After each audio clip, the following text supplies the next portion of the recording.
Welcome to Rawsome Parents, the podcast where parenting gets real, raw, and awesome.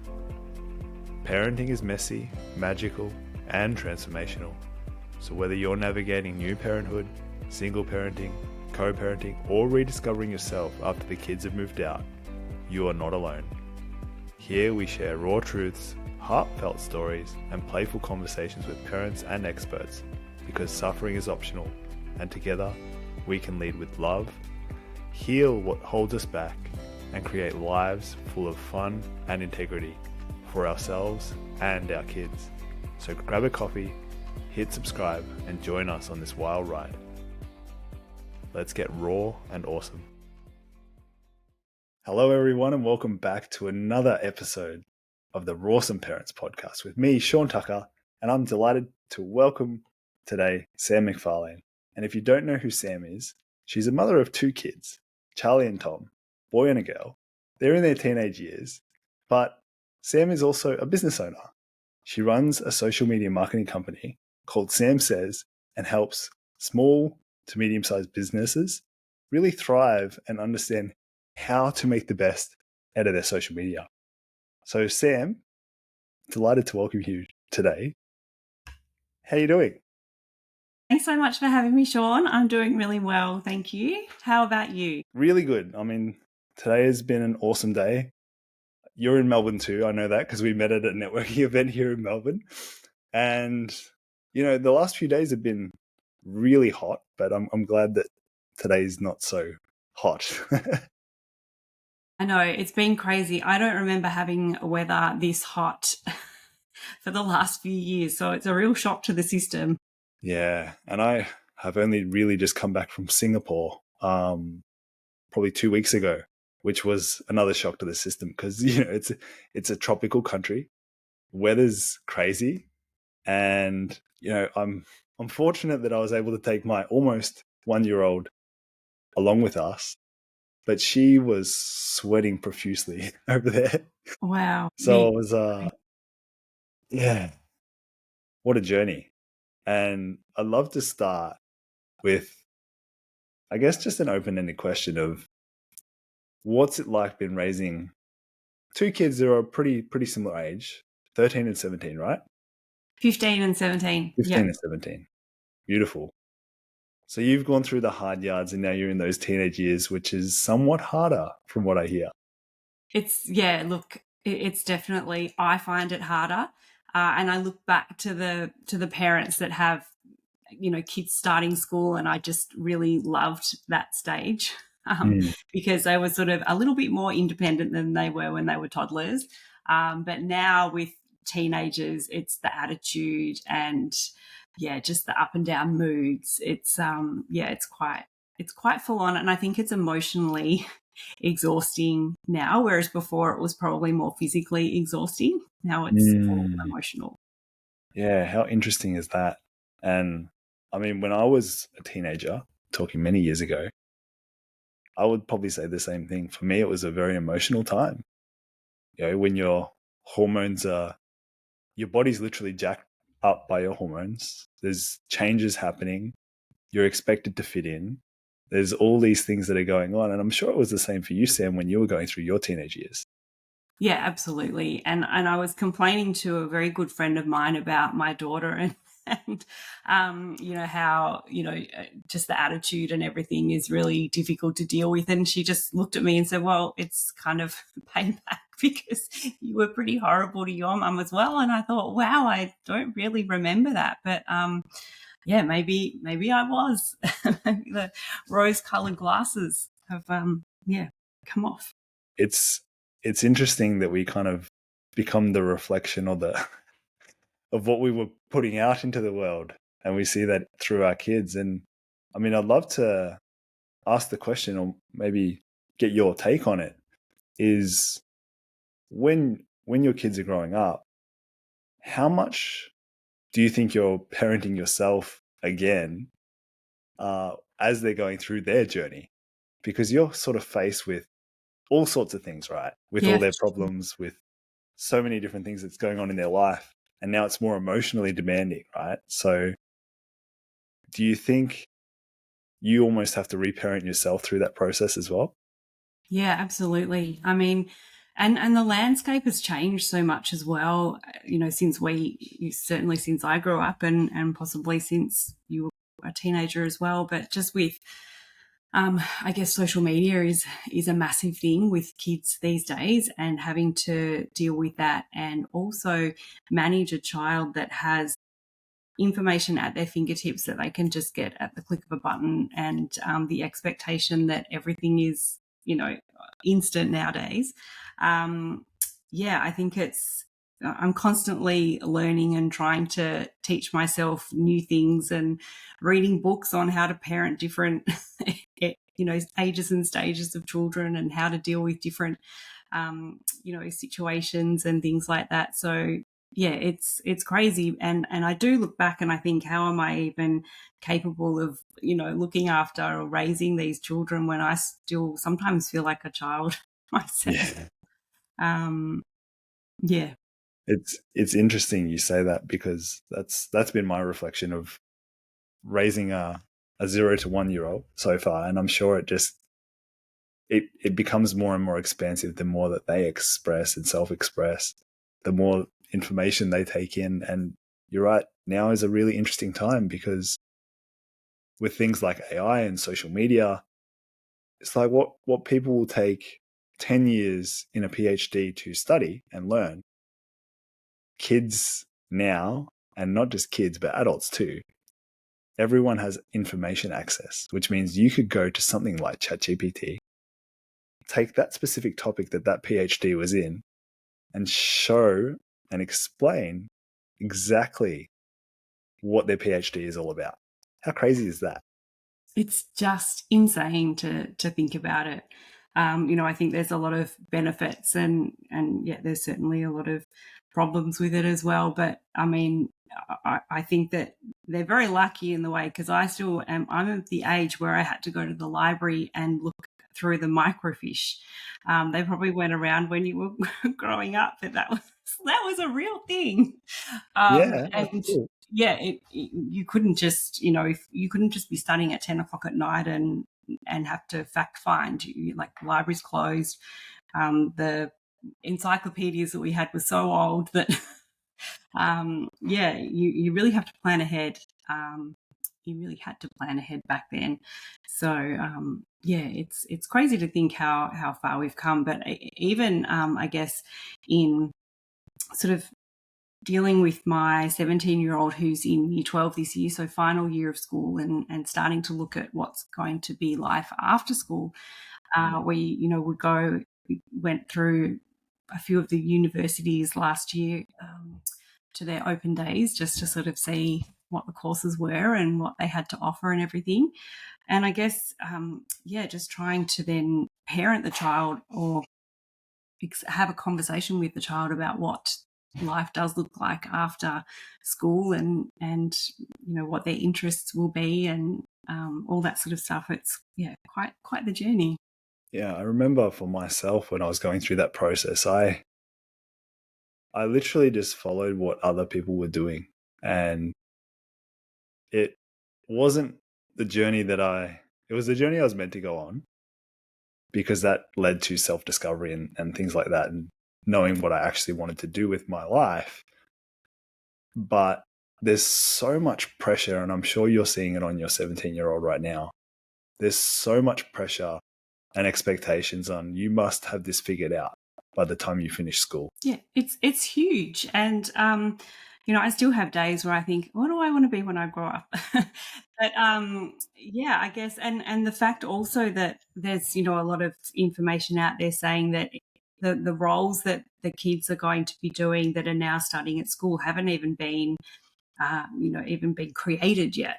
So, like, even when I was at school, the role that I'm doing now certainly wasn't an option. We didn't even have the internet.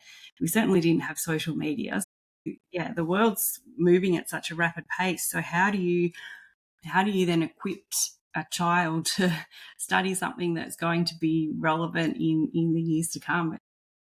Yeah, it's a bit of a challenge, I guess. Yeah, it would bring on a huge challenge for those parents that are probably a little bit closed off to things like social media, right? Because it's a big unknown object. And I love that you're in that space because, like you said, it wasn't a job. It wasn't even out there at all, really. I mean, there may have been the start of the internet where there was like AOL chats and what was the other ones? I can't even remember what they were called. Like MySpace. MySpace Like and that. Skype and Oh, yes. there was a Windows chat. I can't even remember what it was. But that was kind of like the thing I remember going through high school that kids were using to communicate because it was too expensive to make a phone call. Yes. I mean, you could do it, but there was timing issues. There was, I'm one of 6 kids, so that was like, when do you get the chance to use one phone line with 8 people in the house and be on the internet at the same time, right? We're talking dial-up internet as well. Yeah. I mean, it was hard enough being a family. I have an older brother, so it was hard enough, the 4 of us in the house trying to get, the ability to use the one landline phone that we had in the home. But I can't imagine a family of 8. That would be crazy. Yeah, I remember it was only probably in the last 10 years that they actually got access to fast internet. Before that, it was 2 hardwired lines, copper lines. So it was called ISDN, where you've got 2 phone lines basically. So you can be on the internet and you can have a phone call at the same time, but your speed would half. And now kids literally have the world in their fingertips, like mobile devices.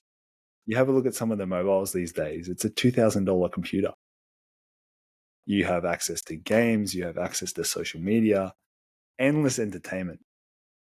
What are some of the boundaries and things that, I guess, because your kids are teenagers, so I'm sure you would have had to go through this. What are some of the boundaries you had to enforce with usage and screen time?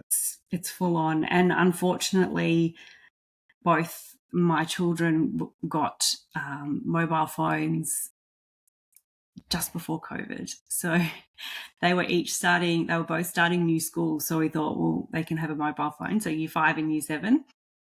And so once they had their phones, they didn't have social media at that time. It was a few years later that they got social media. But I guess, getting a new device, like this computer in your pocket, that's incredible.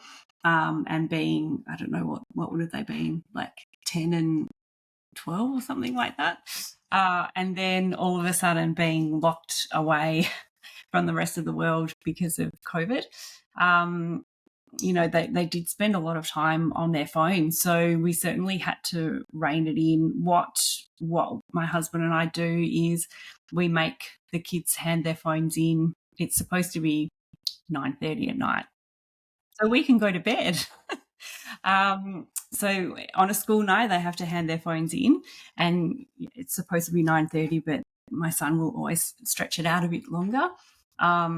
So we find that if they don't have their phones in their bedroom at night, then on a school night, then that's better, because otherwise my son in particular would be on his phone all night. Yeah. So yeah, I guess that's one thing that we've had to do, and it can be really tricky sometimes because they, and especially I guess because they got given their phones and then we had lockdown and everything, so that was the only way they could communicate with people. So you don't want to take that away from them, but at the same time, you still need to manage or try and manage the amount of time that they're spending on it, because nowadays, and we don't have control over any of that. We don't have control over anything that they're seeing, what they're doing on their phones. So yeah, it's a bit of a challenge.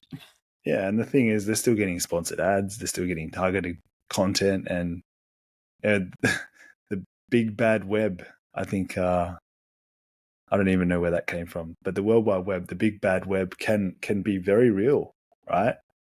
I've heard stories of little kids, really young, like 2 to 5-year-olds, getting really targeted ads that are just so disturbing.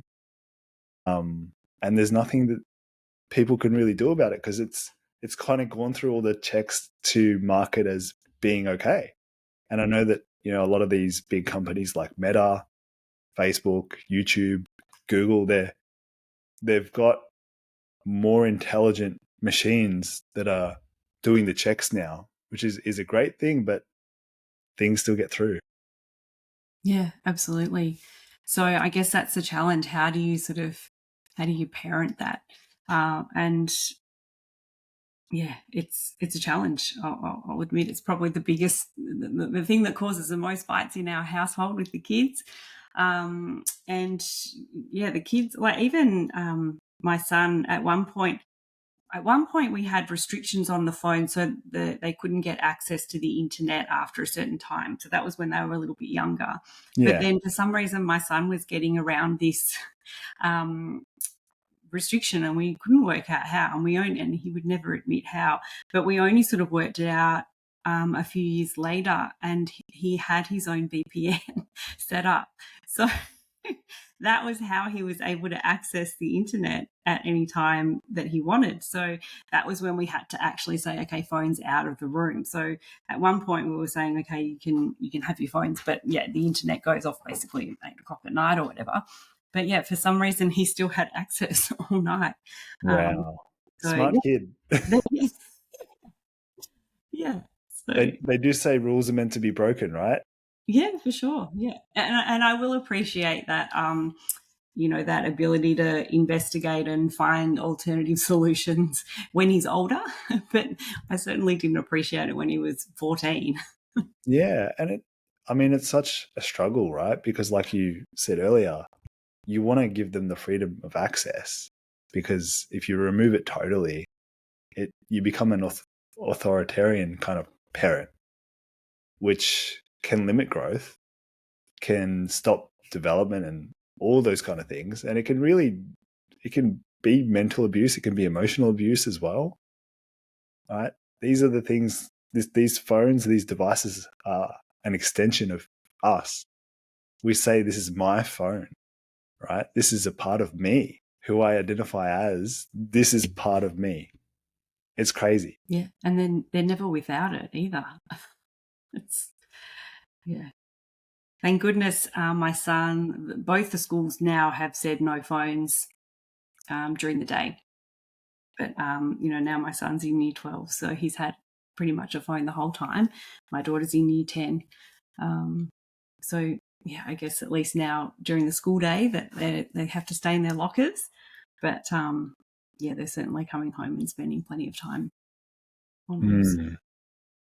Yeah, devices is an interesting space, and I'd love to get your take on it as well. I know the government's sort of bringing in enforcement laws around you can't access until you're, 13? Or has it been pushed up even more now? I think, yeah, in October they're going to be changing it in Australia to 16. 16, yeah. Mm-hmm. Which is great. Great news, I think. But too late for my kids. By then my daughter will be 16 and my son will be 18. The question I'd love to ask around that, because your son's pretty smart, he found a way to get around that, right? Do you think that many parents are going to face the same struggle? For sure. Absolutely. Yeah, absolutely. Because and all this information is probably somewhere on the internet anyway, that they're finding these ways around it. So definitely, yeah, absolutely, they'll be finding all sorts of things on there. And yeah, I have no doubt that he either found out from a friend about how to do it, or he probably researched it online.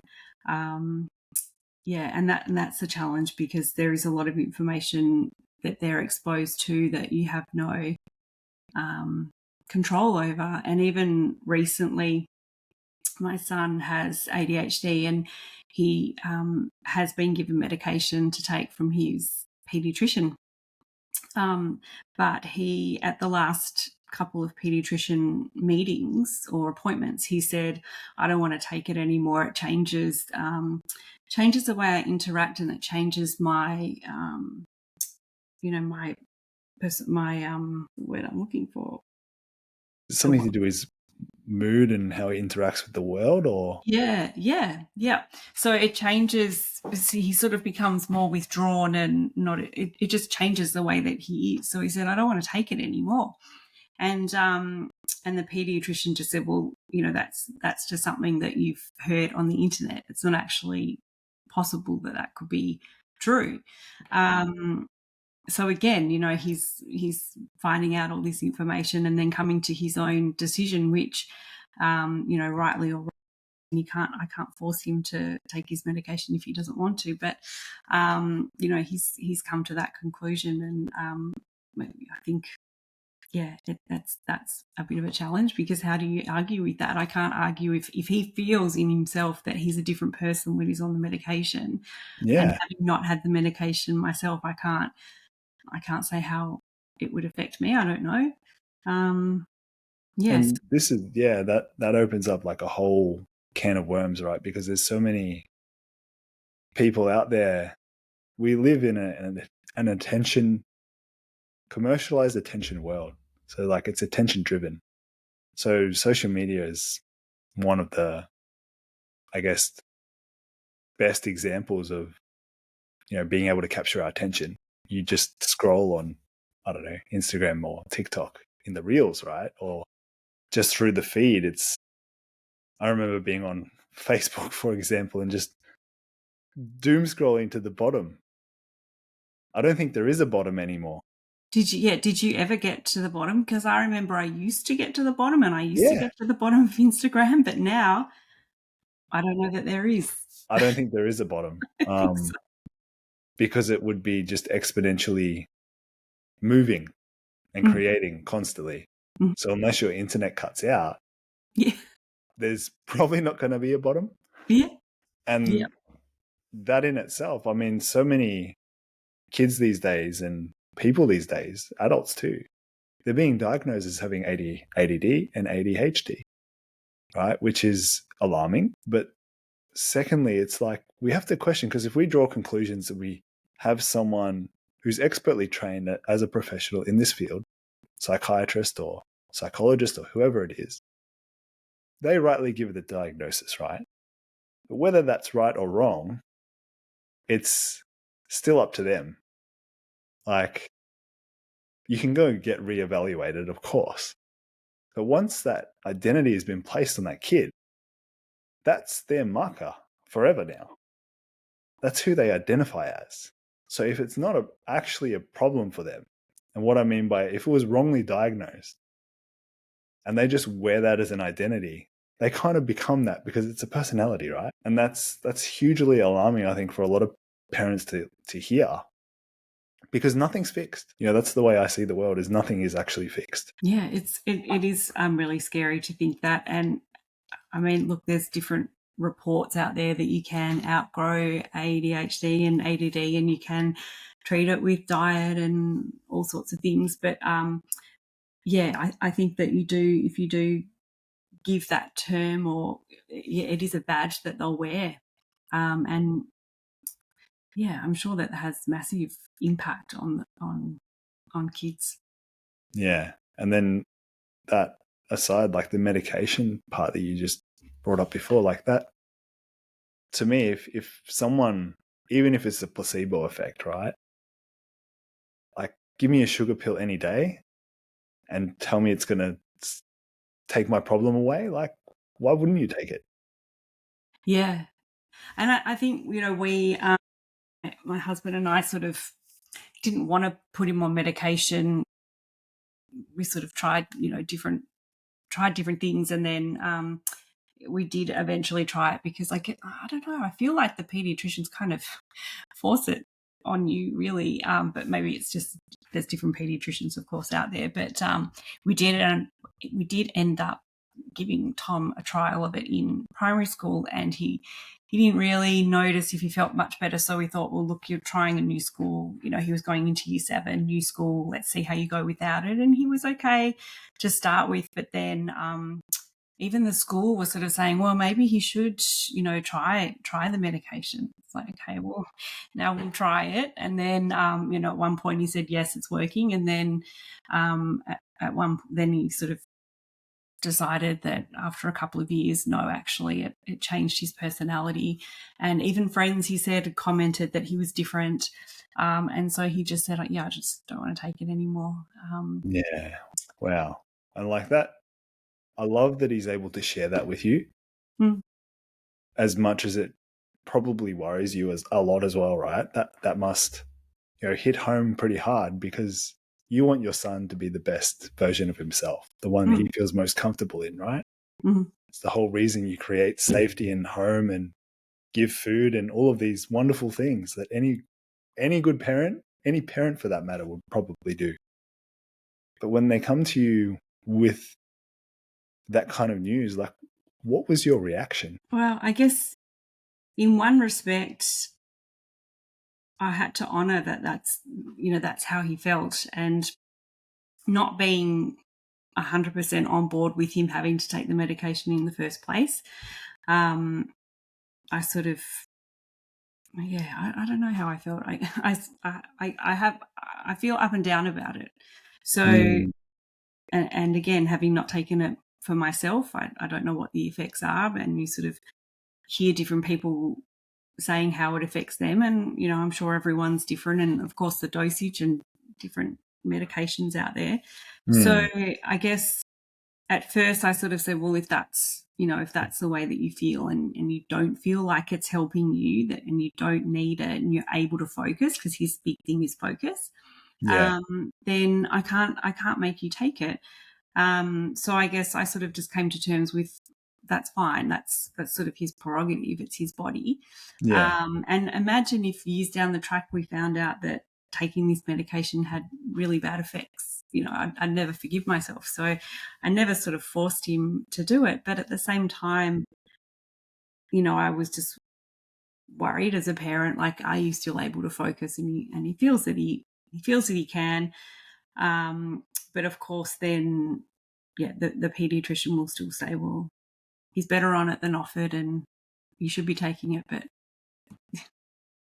it's a struggle, and I'm sure. I mean, we've seen a huge divide in the last 5 years, ever since, I suppose, COVID and things like that. And I'm not going to go down that rabbit hole, but the huge divide of leaning into trust yourself, the way that I see it, is trusting your own gut versus trusting someone in a white coat, right? That's really the separation, or the degree of separation. And as a parent, you want what's best for your kid, like I mentioned earlier. So the struggle is real, because there's so many hoops and hurdles if you choose not to do something, right?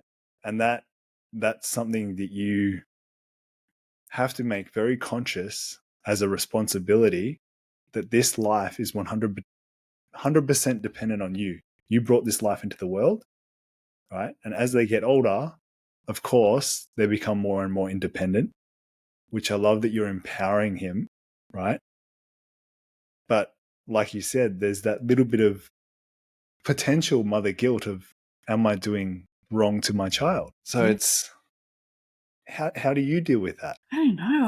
I guess, I mean, I like to give my kids as much information as possible and let them know how I feel, but at the end of the day, let them decide what they want to do with that information. Of course, if it was a dangerous situation, then I would be quite forceful. But when it's something like this, I don't know, I guess because originally we never really wanted to put him on medication. That was always the last thing that I ever wanted to have to do.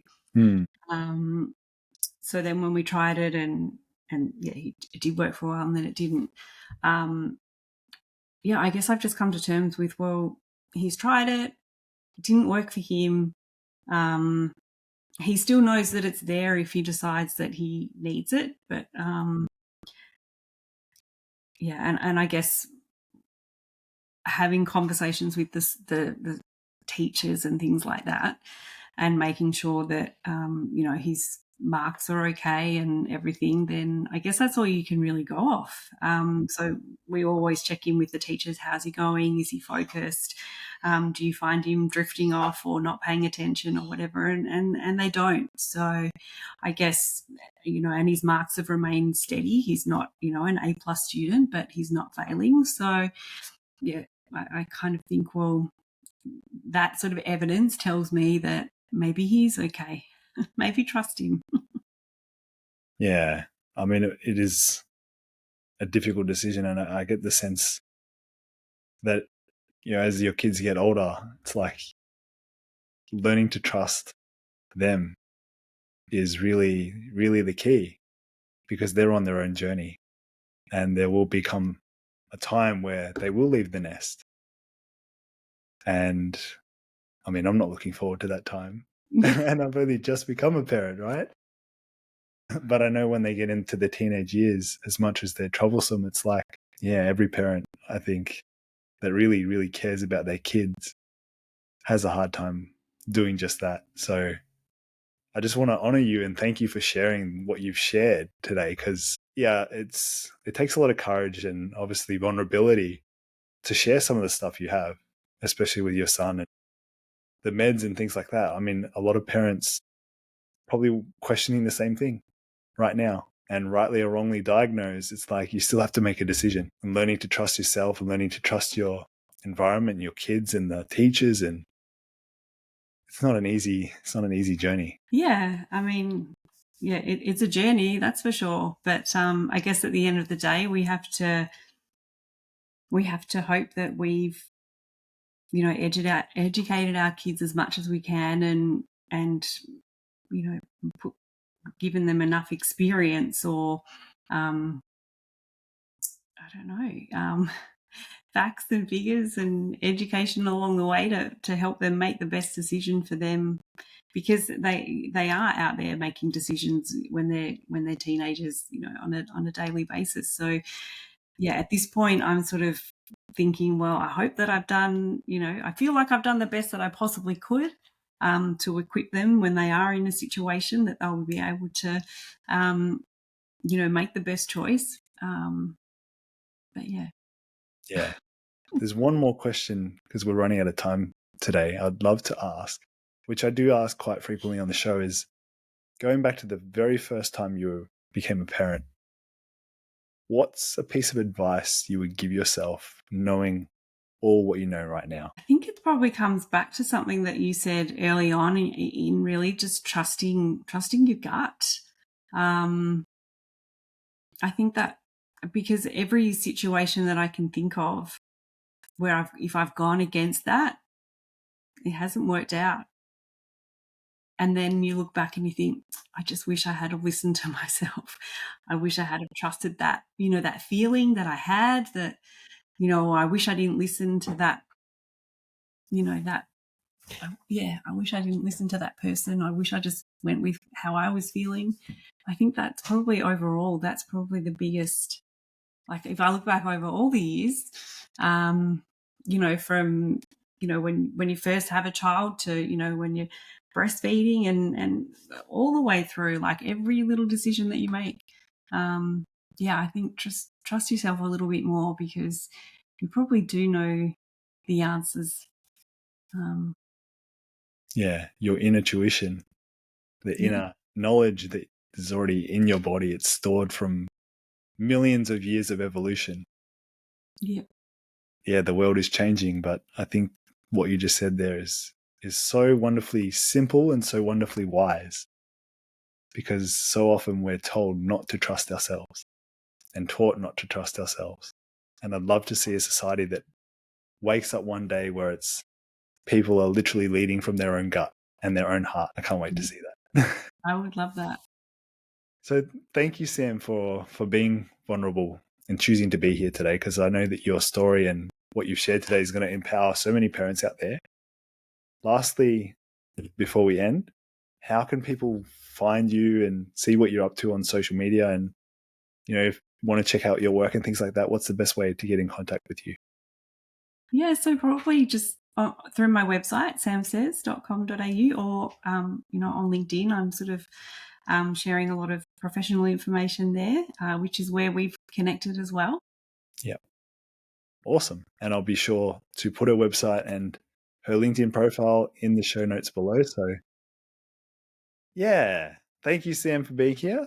Looking forward. If you want Sam to be on the show again, of course, let us know in the comments, and make sure you like and subscribe to today's episode. And yeah, thank you so much, Sam, and we'll see you all next time. Thank you so much, Sean. It's been an absolute pleasure. You're welcome. See you guys. Thanks for tuning in to Rawsome Parents, where we keep it raw, real, and awesome. If you loved this episode, don't forget to subscribe and leave us a review. Your support helps us reach more parents just like you. And hey, remember, parenting is a wild ride, but you're never in it alone. If you need more support or just want to connect, find me on social media, LinkedIn, Facebook, and Instagram at @TheSeanTucker. Until next time, stay raw, stay awesome, and keep leading with love. See you soon.